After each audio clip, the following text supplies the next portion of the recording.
क्या आप एक ऐसे आदमी को जानते हो जिसने ये ठान लिया था कि मैं एडिसन के साथ पार्टनरशिप करूंगा, जिसके पास ना तो पैसे थे, ना ही रहने के लिए कोई जगह थी और ना ही उसके पास इतने ही पैसे थे कि वो अपने ख्वाबों को पूरा करे। जी हाँ, एक ऐसा आदमी जिसने थॉमस एडिसन के साथ पार्टनरशिप भी की थी। इसकी दास्तान बहुत बड़ी है। क्या आप इमेजिन कर सकते हो कि आप अपनी मंजिल से सिर्फ 3 फीट ही दूर हो और आप वहाँ पे जाके कहते हो कि मैं नहीं करता ये काम। जी हाँ, एक ऐसा आदमी भी था जिसने अपनी मंजिल को सिर्फ 3 फीट से ही छोड़ा था। और दूसरी कहानी है एक ऐसी लड़की की जो बिल्कुल छोटी थी, लेकिन शहर के बड़े आदमी को उसने अपनी आंखों में आंखें डाल के झुका दिया। जी हाँ, ये बात भी सच है। और क्या आप ये जानते हैं कि हेनरी फोर्ड ने अपने वर्कर्स को और इंजीनियर्स को कैसे मालिक किया कि वो 8 सिलेंडर वाली गाड़ी बनाए। ये सारे सक्सेस रीजंस इस पूरे बुक में है। इस बुक को सुनने के बाद आपको हर लाइन को अपने अंदर समाना होगा। तो आज के चैप्टर में इन्हीं कहानियों को हम डिटेल में बात करेंगे, क्योंकि ये कहानियाँ अगर आपको इस चैप्टर में पता चल गई तो आप अगले 13 असूल समझ पाएंगे। चलिए आते हैं अपने इस स्टोरी पे। ये कहानी है एडविन सी बर्न्स की। एक ऐसा लड़का जिसका ख्वाब था कि मैं थॉमस एडिसन के साथ बिजनेस पार्टनरशिप करूं। एडविन सी बर्न्स एक बहुत ही गरीब आदमी था। उसके पास न पहनने के लिए कपड़े थे, न रहने के लिए जगह थी, न खाने के लिए पैसे। लेकिन उसका ख्याल इतना बड़ा था कि हम अगर इस सिचुएशन में होते तो हम कहते यार ये तो बेवकूफ़ाना सवाल है। लेकिन ये सच है कि एडविन सी बर्न्स बहुत ही गरीब आदमी था। उसे ये भी पता नहीं था कि थॉमस एडिसन रहता कहाँ है, लेकिन उसकी जो चाहत थी अपने पैशन को लेके वो इतनी तो स्ट्रॉन्ग थी कि उसे ये पता नहीं था कि कैसे करना है, लेकिन उसे ये ज़रूर पता था कि उसे करना ज़रूर है। और वो निकला गाड़ियों के पीछे लटकता हुआ, पैदल चलता हुआ, आखिरकार न्यू जर्सी एडिसन के शहर पहुंचा। उसके बाद ऐसा नहीं हुआ कि चमत्कार हुआ और थॉमस एडिसन आया और एडविन सी बर्न्स के साथ मिला और उसे कहा कि आ जाओ हम तुम्हें अपना पार्टनर बनाते हैं।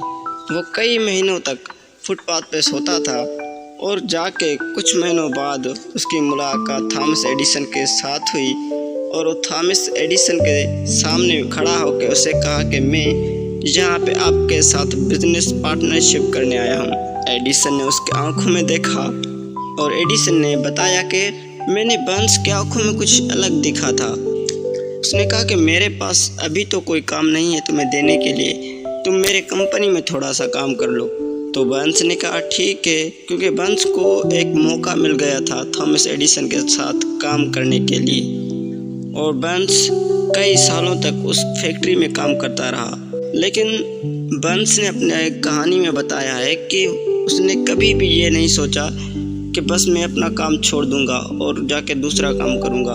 वो कंटिन्यूअसली अपने काम को सरअंजाम देता रहा।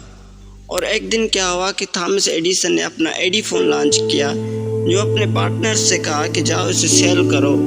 तो पार्टनर्स ने जब देखा कि ये मशीन बहुत ही महंगी और मुश्किल होगी सेल करने में, तो उन्होंने थॉमस एडिसन से कहा कि ये काम बहुत मुश्किल है, हमसे ये नहीं होगा। थॉमस एडिसन बैठा था कि तभी किसी ने एडविन सी बर्न्स को जाके बताया कि थॉमस एडिसन ने एक मशीन इन्वेंट की है जिसे सेल करने के लिए उसके पार्टनर्स सेटिस्फाई नहीं हो रहे। तो एडविन सी बर्न्स को क्लिक कर गई ये बात कि अब मुझे अपना वो मकसद मिल गया है। तो वो सीधा थॉमस एडिसन के पास पहुंचा और उससे कहा कि मैं आपको ये मशीन सेल करके दूंगा। तो एडिसन ने कहा तुम्हें तो किसी चीज़ का पता ही नहीं है, तो तुम कैसे करोगे? उसने कहा मैं करूँगा। तो क्या हुआ कि थॉमस एडिसन ने वो डील उसे दे दी। और आप ये जानकर हैरान हो जाएंगे, एडविन सी बर्न्स ने ना सिर्फ वो मशीन सेल की बल्कि एक अच्छे नमूने से सेल की। और जब थॉमस एडिसन ने देखा तो वो हैरान हो गया। और उसी दिन से थॉमस एडिसन और एडविन सी बर्न्स आपस में एक पार्टनर की तरह रहने लगे। तकरीबन 30 साल तक उनकी बिजनेस पार्टनरशिप रही। और आपको ये जान के हैरानी होगी कि वो आदमी जिसके पास खाने के लिए पैसे नहीं थे, उसके पास 30 सालों के बाद $1 मिलियन थे। जी हाँ, ये बात सच है, क्योंकि इसी कहानी के बदौलत हम इस सारे 13 असूलों को समझेंगे। आते हैं एक दूसरी कहानी पे, जो कहानी है ڈاربے کی اور اس کے انکل کی۔ آیو ڈاربے ایک مائن انجینئر تھا اور اس کا انکل بھی وہی کام کرتا تھا، لیکن اس کے انکل کے سر پہ سونے کا بھوت چڑھا تھا۔ وہ صرف سونا سونا کرتا تھا۔ ایک دن کیا ہوا کہ اسے پتہ چلا کہ کئی دور پہاڑوں میں ایک سونے کی کھدان ہے اور وہاں پہ بہت سونا ہے۔ ایڈون سیبنس اور اس کے انکل وہاں گئے اور وہاں پہ پتہ کیا کہ صحیح بات ہے، یہاں پہ ایک سونے کی کھدان ہے۔ تو وہ دونوں اپنے دوستوں سے پیسے ادھار مانگ کے مشینیں لے کر وہاں چلے گئے۔ وہاں پہ انہوں نے کھدائی شروع کی۔ کھدائی کرنے کے بعد انہیں پہلے سونے کا ایک کار ملا اور انہوں نے کہا کہ اگر ہمیں ایک اور کار مل گئی تو ہم اپنے سارے خرچے یہاں سے نکال لیں گے اور اوپر نکلا تو ہم امیر ہو جائیں گے۔ تو انہوں نے اپنی کیلکولیشن میں تھوڑی سی غلطی کر دی تھی، تو انہوں نے اپنی کھدائی چالو رکھی تھی۔ ایسا ہوا کہ انہوں نے اپنی ڈرل مشین کو جہاں تک بھیجنا تھا تو وہاں تک بھیجا، لیکن وہ ڈرل مشین واپس خالی آئی۔ وہ یہ دیکھ کر حیران ہو گئے اور ڈاربے بہت ہی اپسیٹ ہو گیا اور انہوں نے کہا کہ یہاں پہ کوئی سونا نہیں ہے، ہمیں چلے جانا چاہیے۔ اور انہوں نے اپنی مشینوں کو بیچ کر اپنے گاؤں چلے گئے اور کچھ سالوں تک انہوں نے محنت کر کے وہ جو ادھار تھا وہ بھی چکایا۔ لیکن جو مشینیں یہ بیچ کے گئے تھے ایک ایسے آدمی کو جسے اس کے بارے میں کچھ بھی پتہ نہیں تھا کہ سونا کیسے نکالا جاتا ہے، لیکن اس نے یہ سنا تھا کہ یہ خالی ہاتھ لوٹے ہیں۔ تو اس نے کہا کہ ایسا کرتا ہوں کہ ایک انجینئر کو ہائر کر کے میں وہاں پہ لے کے جاتا ہوں۔ تو وہ گیا اور ایک اچھے سے انجینئر کو وہاں پہ لے گیا اور اس انجینئر نے یہ کیلکولیشن کر کے بتایا کہ اس زمین کے 3 فٹ نیچے ہی بہت سارا سونا ہے۔ جب اس نے یہ بتایا تو انہوں نے 3 فٹ صرف نیچے کھدائی کی تو انہیں بہت سارا سونا ملا اور وہ آدمی ملینئر بن گیا۔ جب ڈاربے کو یہ بات پتہ چلی کہ یہ کیا ہوا تو وہ سن ہو گیا۔ اسے یہ پتہ نہیں تھا کہ میں اگر 3 فٹ اور نیچے اپنی کھدائی کرتا تھا تو میں ملینئر بن سکتا تھا۔ اور ڈاربے نے اس بات کو ایسے نمونے سیکھا کہ آپ حیران ہو جائیں گے۔ ایک نئی اسٹوری پہ، وہ بھی سیم اسٹوری ہے ڈاربے اور اس کے انکل کی۔ اور اس کے انکل کی ایک آٹے کی چکی تھی، تو دونوں اس چکی میں بیٹھے تھے کہ کالے رنگ کی ایک چھوٹی سی لڑکی آئی اور اس نے ڈاربے کے انکل کو کہا کہ میری مما کہتی ہے مجھے 50 سینٹس دو۔ یہ سینٹس USA کے ڈالر کے کچھ حصے ہوتے ہیں۔ تو ڈاربے کے انکل نے اس کو کہا کہ میرے پاس نہیں ہے، تم چلی جاؤ۔ تو وہ لڑکی نہیں گئی، تھوڑا پیچھے ہو کے اس نے کہا کہ میری ممی نے کہا ہے مجھے 50 سینٹس دو۔ تو ڈاربے کے انکل کو بہت غصہ آیا اور اس نے کہا کہ میں نے تمہیں کہا کہ جاؤ۔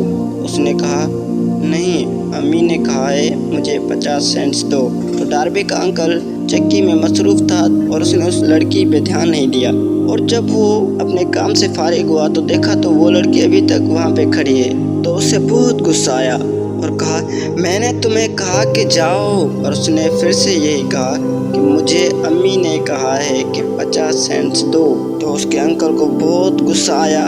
ڈاربے کو پتا تھا کہ میرے انکل بہت ہی غصے والے ہیں، آج وہ اس لڑکی کو مار نہ دیں، اور اس کے انکل نے ایک لاٹھی اٹھائی اور سیدھا لڑکی کے پاس تیزی سے چلنے لگا۔ اور آپ یہ جان کے حیران ہوں گے کہ بجائے وہ لڑکی اس لاٹھی کو دیکھ کر پیچھے بھاگے، بلکہ وہ لڑکی سیدھا 2 قدم آگے بڑھ کے اس کے انکل کی آنکھوں میں آنکھیں ڈال کے اس سے کہا کہ میرے ممی نے کہا ہے مجھے 50 سینٹس دو۔ تو اس کے انکل بہت ہی شانت ہو گئے اور وہ اس لڑکی کی آنکھوں میں آنکھیں ڈال کر صرف دیکھتے رہے۔ اس کی لاٹھی اس کے ہاتھوں سے چھوٹ گئی اور وہ کچھ دیر تک اس لڑکی کے آنکھوں میں آنکھیں ڈالتا رہا، اور بعد میں وہ پیچھے مڑا اور اپنی جیب سے 50 سینٹس نکالے اور اس لڑکی کو دیے، اور وہ لڑکی وہ 50 سینٹس لے کے چلی گئی۔ تو ڈاربے وہ دیکھ کے حیران ہو گیا کہ کیوں اس کا انکل اتنا غصے والا تھا اور کیوں اس لڑکی کو دیکھ کر وہ شانت ہو گیا، اور کیوں وہ لڑکی بجائے کہ بھاگنے کے وہ سیدھا اس کے انکل کے 2 قدم آگے آ گئی۔ وہ باتیں ڈاربے کو پتہ نہیں تھی، لیکن کچھ سالوں بعد ڈاربے کو پتہ چل گیا کیوں اس لڑکی کے پاس اتنی ہمت تھی۔ اور یہ ہمت والی باتیں بھی انہیں 13 پرنسپلز میں ہی چھپی ہیں۔ اس بک کو کئی لوگوں نے ریکمینڈ کیا ہے۔ تھنک اینڈ گرو رچ، یہ بک کیسے لکھی گئی تھی؟ آج سے بہت سال پہلے لکھی گئی تھی۔ کچھ ایسی باتیں نوٹ کری जो हर उस इंसान में थी जो गरीब से अमीर हुआ, और कुछ घंटे लगने थे ये बुक पढ़ने के लिए, लेकिन 99% लोग नहीं पढ़ते। अब अगर YouTube पे जाओगे कि बड़े बड़े आदमियों ने भी, बिल गेट्स ने भी इसी बुक को फॉलो किया है। तो अब आते हैं हेनरी फोर्ड के स्टोरी पे कि हेनरी फोर्ड की अपनी कार बनाने वाली कंपनी थी। हेनरी फोर्ड ने कई ब्रांड्स की कारें बनाई और वो बहुत ही कामयाब तरीन आदमी था, लेकिन उसके जहन में बहुत बड़ा ख्याल आया। उसने सोचा कि मैं 8 सिलेंडर वाली गाड़ी बनवाऊं, और वो अपने इंजीनियर्स के पास गया और उनसे कहा कि मैं चाहता हूं कि हम 8 सिलेंडर वाली गाड़ी बनाएं। ये देखकर वो शौक हो गए कि 4 सिलेंडर 5 सिलेंडर वाली गाड़ी तो फिर भी मानने की है, 8 सिलेंडर वाली गाड़ी कैसे बन सकती है। तो उन्होंने फोर्ड को कहा कि सर ये बहुत मुश्किल है, ये हम नहीं बना सकते। तो फोर्ड ने इंजीनियर्स को 6 महीने दिए और 6 महीने के बाद वो वापस आया और इंजीनियर्स से पूछा कि क्या हुआ। तो इंजीनियर्स ने जवाब दिया कि सर लगता है कि आप भूल गए हैं कि ये मुश्किल काम है। तो फोर्ड ने कहा ठीक है 6 महीने और ले लो, पर ये कार बनाओ। तो इंजीनियर्स को ये बात समझ में नहीं आई और फिर 6 महीने बाद जब फोर्ड ने पूछा कि क्या हुआ, तो उन्होंने कहा सर हम नहीं बना सकते। तो फोर्ड ने कहा बनानी तो है, तो मैं 1 साल और देता हूँ। और जब वो 1 साल बाद आया तो आप ये जानकर हैरान हो जाएंगे, तो असल में 8 सिलेंडर वाली गाड़ी बन चुकी थी। और ये कैसे हुआ कि जो इंजीनियर बोल रहे थे कि ये इम्पॉसिबल है, और वो चौथी बार असल में 8 सिलेंडर वाली गाड़ी बना पाए। ये सब हेनरी फोर्ड को मालूम था, लेकिन उसे ये चाहिए था कि मैं कैसे ये लोगों तक पहुंचाऊं। तो उसने अपना फार्मूला अपने इंजीनियर्स पे आजमाया और अपनी गाड़ी बनवाई। तो यही सारे असूल इस बुक में शामिल हैं। अगर आप इस बुक को सही नमूने से सुनेंगे तो मैं दावे से कहता हूँ कि आपकी ज़िंदगी ज़रूर चेंज होगी। तो मिलते हैं अगले चैप्टर पे।